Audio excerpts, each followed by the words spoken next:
I was financing my entire family, and they were making fun of me behind my back.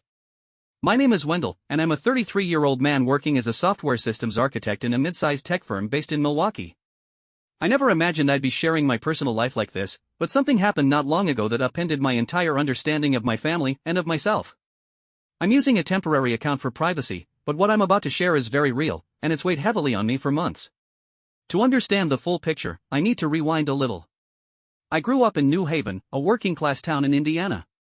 My dad, Gordon, spent decades at the local tool and die factory until they began phased layoffs and reduced hours. My mom, Delilah, worked part-time as a secretary at a small optometry office. Money was never abundant in our home, but we always managed to get by. I have two siblings, an older sister, Meryl, and a younger brother, Alton. Growing up, Meryl was the classic high achiever. She was sociable, homecoming queen material, and later married a well-regarded investment advisor. Alton, on the other hand, was the creative soul of the family. He loved painting, music, anything expressive. He bounced between artistic pursuits and part-time jobs but was always seen as someone with great potential, someone just waiting for their big break. Me? I was the quiet one. I loved math, computers, and staying up late trying to fix broken electronics. I wasn't the kid people bragged about to neighbors. There weren't many expectations placed on me, which, in hindsight, might have been a gift. I didn't get much attention, so I learned to rely on myself. That self-reliance paid off. I earned a full tuition scholarship to a state university, survived on instant noodles, and worked part-time at the IT help desk on campus to afford living expenses. I graduated with a degree in computer science, and after a few short-term contracts, landed a position at a small financial tech startup. I worked long hours, late nights, early mornings, weekends, and climbed my way up to lead architect. Over the years, my salary increased steadily. I wasn't rich by Silicon Valley standards, but I was doing well enough to live comfortably, invest wisely, and support my family when they needed it. And they did need it. Often. It started small. Meryl needed help with legal fees when her marriage started unraveling. I helped without question. Alton wanted to launch a gallery and needed seed money for a studio. I wrote the check. Mom's old sedan gave out on her way to the store one night, so I bought her a safer one. Dad's health insurance didn't cover a necessary dental procedure. I handled it. Each time, I justified it to myself as doing what any son or brother would do. And maybe I was. But it became routine. They asked, I gave. There were never strings attached. And for years, I never realized just how lopsided that equation had become. Then came the video. It was a Wednesday. I remember because I was buried in performance review meetings, and my calendar was jam-packed from 8 to 5. During a short break, I checked my personal inbox, mostly to clear out junk. But a message stood out. It was from my cousin Byron, with the subject line, "Man, you gotta see this." No explanation. Just a short message and a video file attachment. I almost ignored it. I usually do with Byron stuff. He's a good guy, but he sends a lot of fishing memes and old sports highlights. But something nudged me, and I opened it.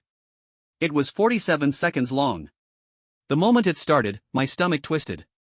It was footage from Thanksgiving at my parents' house, just a few months back, the one I didn't attend because our servers went down and I had to work emergency maintenance all weekend. I had still sent money ahead of time to help them put on a nice holiday dinner. The video opened with familiar sights: our living room, the brown corduroy couch that's been there since I was a kid, the wood-paneled walls, the ceramic turkey centerpiece Mom insists on using every year. Then came the voices. Alton was the first one I heard. His voice was slurred, like he'd had a bit too much mulled wine. He said, chuckling, "Well, at least Wendell isn't here this year. We can relax without getting a speech about budgeting and bootstraps." The laughter that followed was loud. Unrestrained. Then Meryl chimed in. "Honestly, he's become insufferable. You'd think making a six-figure salary means he's king of the world. He acts like the rest of us are lazy just because we're not in tech." And then, my own mother. Soft-spoken, warm-hearted Delilah. The woman I once drove across 3 states to help after she slipped on the ice and sprained her ankle. She said, "Let him play the responsible one. His salary is why we could afford the turkey this year." More laughter. Meryl raised her glass and said, "To Wendell, the family's own private ATM." Even my dad, who normally stayed quiet during these kinds of conversations, chuckled and raised his cider bottle in a mock toast. Our golden goose. The video ended abruptly. Byron's voice muttered, "Oh, oops," like he just realized he was still recording. I sat there, staring at my phone, stunned. They weren't just joking. They were laughing. mocking, degrading. And not one of them stopped it. Not one person said, "Hey, that's not fair." No one defended me. I was just the paycheck. The bank account. The goose that laid the golden eggs. Right after, Byron sent a follow-up message. "Hey, sorry. That wasn't meant for you. My kid clicked it by mistake. Please don't read into it." But how could I not? It wasn't the accidental sending of the video that stung, it was what was in it. For years, I had bent over backward for them. And this was how they spoke of me when I wasn't around. That night, I couldn't sleep. I lay in bed, replaying their words, their laughter, that flippant toast. The cold realization set in, they didn't see me as a brother or a son. They saw me as a resource. The next morning, I did something I'd never done before. I opened a blank spreadsheet and began documenting every penny I'd sent to my family over the past 5 years. By the time I finished, the spreadsheet had 18 rows. Each one represented a moment when someone I loved needed something, and I answered. Dad's layoff relief fund, $21,000. That was supposed to be a loan. I still have the email where he promised to pay me back in a couple months.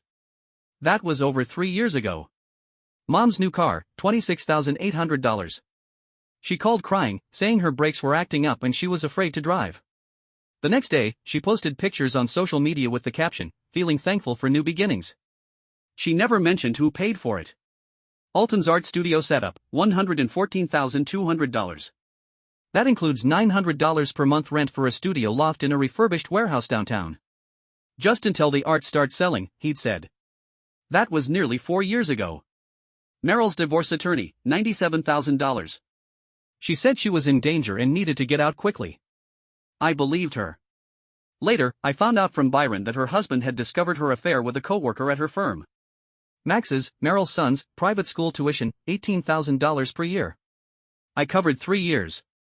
When I asked why she didn't move to a better district, she said, "But our house is so perfect for hosting." Medical emergencies, car repairs, overdue bills, broken appliances, last-minute gaps before payday. The list went on. By the end, the total was $184,607. And not once had anyone sent me a birthday card that cost more than a cup of coffee. I sat back and stared at the number.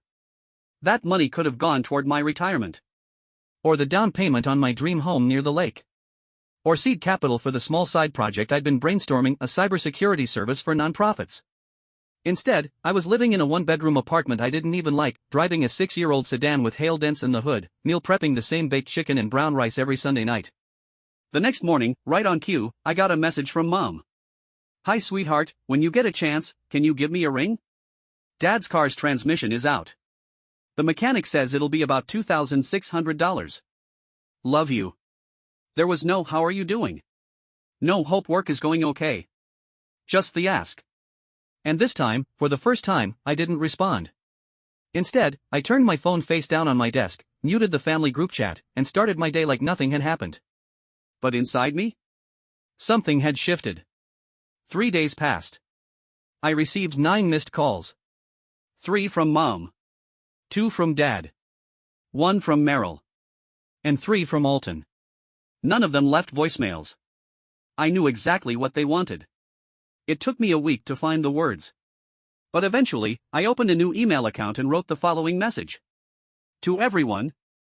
I'm taking some time to reassess my priorities, including my financial obligations. For several years, I've provided assistance whenever it was asked of me, often without question. But I've come to realize that in doing so, I've put many of my own goals and needs on hold. Going forward, I will not be able to provide financial support. I know this may be disappointing, but I ask that you respect this boundary. I hope you understand that this is not coming from a place of anger, but necessity. For the first time in my life, I am choosing to put my well-being first. Wendell. I hit send. Then I blocked all their numbers. It wasn't anger. It wasn't revenge. It felt like setting down a backpack I hadn't realized I'd been carrying. That evening, I booked a week off work for the first time in years. I told my manager, personal reset.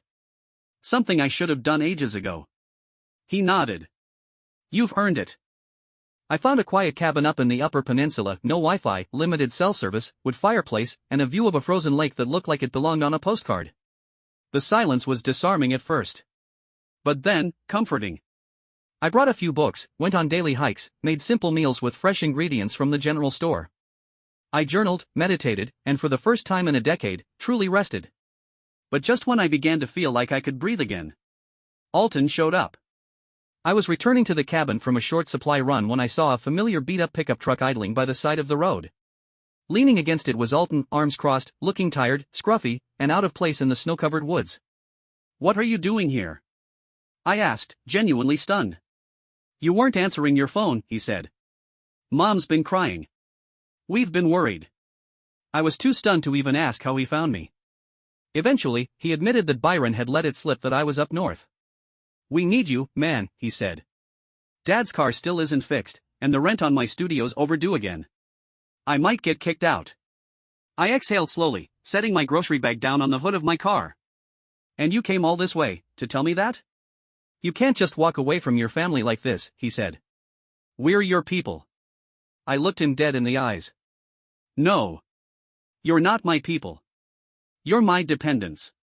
Or at least, that's how you've treated me." He didn't say anything. Just stared. "Do you want to know what finally opened my eyes?" I continued. "The video. The one Byron accidentally sent." His expression shifted. "It wasn't supposed to mean anything," he said quietly. "We were just messing around." "You toasted to me being your ATM," I said flatly. "You laughed. All of you. It wasn't just a joke. It was how you saw me." He opened his mouth. Closed it. I picked up my bag. "You need to find another way to get by, Alton. I'm not going to be that way anymore. Not for you. Not for anyone." I climbed into my car. He didn't follow me back to the cabin. That night, I stared at the fire for hours. I didn't feel angry. I didn't feel triumphant. I just felt free. I left the cabin 2 days early. Not because of fear. Not because I doubted myself. But because after Alton showed up, I knew they wouldn't stop. The mountain air had helped clear my mind, but I didn't feel safe there anymore, not emotionally. When I got back to Milwaukee, my inbox was overflowing. 43 messages in total. Some were from Meryl. "Can't believe you're ghosting us. Is this really how you want to treat your own family? Max is asking why you haven't called. He misses you. Just because you're doing okay now doesn't mean you have the right to forget where you came from." Others were from Mom. "Sweetheart, we're all just worried. We didn't mean anything by the jokes. We were just having fun. I don't understand why you're being so distant. Please call." And a few from Dad. I had to borrow from the neighbor for my prescriptions. "This isn't like you, Wendell." And then there was one that stood out, sent late at night from Dad's email. Subject: "We're coming over. Sunday at 3. We need to talk. All of us." That was it. No pleasantries. No request for permission. Just a statement. I stared at the email for a long time, debating whether to respond. I didn't. But I did clean the apartment that Saturday night. Not because I wanted to host them, but because I knew I needed to be ready. Not emotionally, not mentally, but logistically. I didn't want distractions when the moment came. Sunday, 3 p.m. sharp, the doorbell rang. I opened the door, and there they stood, Mom, Dad, Meryl, and Alton. Each looked uneasy, worn down, like they'd aged a year since I last saw them. Max wasn't with them. "Come in," I said, stepping aside. They filed in quietly, settling on the couch and chairs. No one spoke for a long moment. I broke the silence. "You wanted to talk. So talk." Mom was the first to speak, her voice soft and trembling. "Wendell, we just don't understand what's going on. You've always been so generous, so dependable. This change, it's not like you." I nodded slowly, reached under the coffee table, and retrieved my laptop. I opened the spreadsheet I'd been keeping and turned the screen so they could all see. "This is everything I've given this family in the past 4 years," I said. "Just under $185,000. Rent. Tuition. Medical bills. Car replacements. Legal fees. You name it." Meryl leaned in, squinting at the screen. Dad cleared his throat. "We never asked for all of that." "You didn't need to," I said calmly. "You implied. You hinted. You guilted. Every time there was a need, you knew I'd step in. And I did. But the problem isn't just the money. I paused, then continued. It's that none of you ever stopped to ask how I was doing. Not once. You never asked what my dreams were. Or what I had to put on hold to say yes to all of you. Alton shifted in his seat uncomfortably. It wasn't like that, he said. We were just trying to get by. No, I replied. It was exactly like that. And it didn't bother me until the video. Meryl visibly flinched. Mom looked like she might cry again. That wasn't fair, Mom whispered. It was just a silly moment. It was honesty, I said, firm but not unkind. It was what you all say when I'm not around. And that moment made me realize something important. I've been playing a role in this family that I didn't agree to.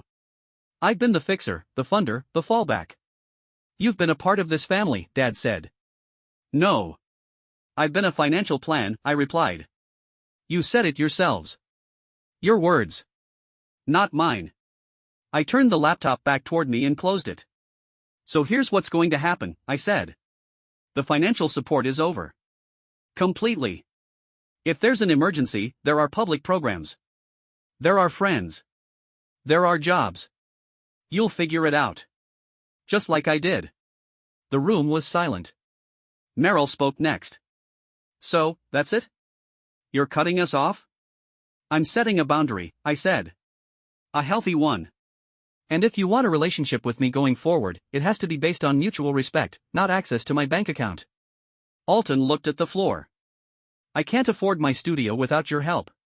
Then you can't afford your studio, I said. That's the reality. Mom covered her face with her hands.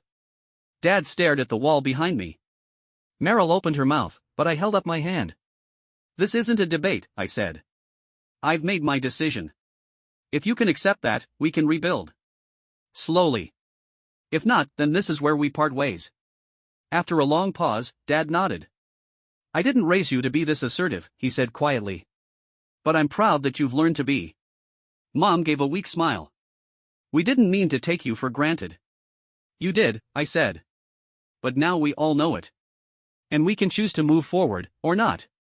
They stood. One by one. As they made their way to the door, Meryl lingered. Max misses you, she said. I miss him too, I replied. She hesitated. Could he call you sometime? Yes, I said. He can. Any time. After they left, I stood in the silence of my living room for a long time. I expected to feel guilt. Shame. Maybe sadness. But all I felt was lightness. Like I could breathe in a way I hadn't breathed in years. 6 months passed. In that time, everything changed, not just with my family, but with me. For the first time in a long while, I wasn't constantly worried about my phone buzzing with another request. I wasn't checking my bank account after sending money, hoping I hadn't overextended myself again. I wasn't calculating how much longer I could delay my own goals so someone else could meet theirs. Instead, I focused inward. On healing. On creating the kind of life I'd been deferring for over a decade. I finally bought the lakefront property I dreamed of since college, a 2-bedroom cottage in northern Wisconsin. It needed work, but I wanted that. I wanted to build something with my hands. Every nail, every coat of paint, every cabinet hinge, it became part of a quiet, personal transformation. My weekends were spent doing repairs, not writing checks. Around this time, I also started building something else, a relationship. Her name was Corinne, and I met her at a local software expo. She was a UX designer at a nonprofit that built accessibility tools for students with disabilities. We talked about fonts, open source ethics, and eventually, how hard it can be to say no to the people closest to you. She understood in a way that didn't require long explanations. On our third date, I took her up to see the lake house. She walked through the half-finished rooms with genuine curiosity, asking about the beams I'd replaced, the flooring I was planning to install. As we stood on the unfinished deck overlooking the water, she asked, "How did you afford this?" So I told her. Everything. About the years of financial pressure. The video. The spreadsheet. The conversation that changed everything. She didn't flinch. She didn't judge. She just nodded and said, "I'm glad you stood up for yourself." That's not easy to do. It was the first time I'd shared the full story out loud. And it didn't feel heavy anymore. It felt like closing a chapter I'd been stuck on for years. A few weeks later, I got a call from Meryl. It was the first contact since the family meeting. "Hey," she said, her voice tentative. "Max was asking if you'd take him fishing this weekend. I can drive him up if that's alright." I said yes. That Saturday, Max and I sat on the dock in the early morning light, our lines in the water. He didn't ask for money. He didn't ask why I'd been gone so long. He just told me about his science fair project and asked if he could help build a birdhouse next time he visited. Later that month, I invited Meryl to join us for dinner after one of Max's visits. She came alone. No requests, no manipulation. She brought homemade lemon bars and asked about the renovations. For the first time in our adult lives, we had a conversation that wasn't clouded by guilt or expectation. Then came Alton. He sent a text out of the blue, "I got a job. Real one. Entry-level design work at a marketing agency. Not glamorous, but it pays." I replied, "Proud of you." He sent back, "Thanks for making me figure it out." Even my parents adjusted. They sold the old house, moved into a modest condo nearby. Dad picked up a part-time job stocking shelves at a hardware store. Mom started tutoring elementary students in reading. She emailed me once a week, never asking for anything, just checking in. Wendell the bank was gone. But Wendell the son, the brother, the uncle, he was still here. Just different now. On his terms. And somewhere along the way, I realized that the greatest change wasn't in them, it was in me. I had spent years believing that my value came from what I could provide. That being the dependable one meant always being available, always sacrificing, always saying yes. But now I knew better. My value was never in my paycheck. It was in my presence. My principles. My peace. As for Corinne, she became part of this new life seamlessly. Thoughtfully. Quietly. One day, after we finished assembling a bench for the porch, she leaned into me and said, "This place feels like home." I smiled. It is. I had one last surprise tucked away, a small velvet box in my sock drawer, waiting for our trip to Montreal next month. I didn't have a grand plan. Just a walk along the waterfront, a warm drink in hand, and the woman who saw me long before the lake house or the Freedom or the Reset. Looking back, I can't pretend that letting go of my old family role was easy. It wasn't. It took sleepless nights, second-guessing, and more emotional friction than I expected. But I also can't pretend it wasn't worth it. Sometimes people don't realize how much they depend on you until you stop holding everything together. And sometimes, neither do you. And if you're reading this, and you're the one everyone leans on, let me say this. You are allowed to want more. You are allowed to say no. You are allowed to build a life where your peace isn't the price of someone else's comfort. You are not just the helper. Or the responsible one. Or the one who can handle it. You are a whole person. And you deserve to be seen that way. Thank you for watching the video, like it if you watched the video to the end and don't forget to subscribe. Have a nice day.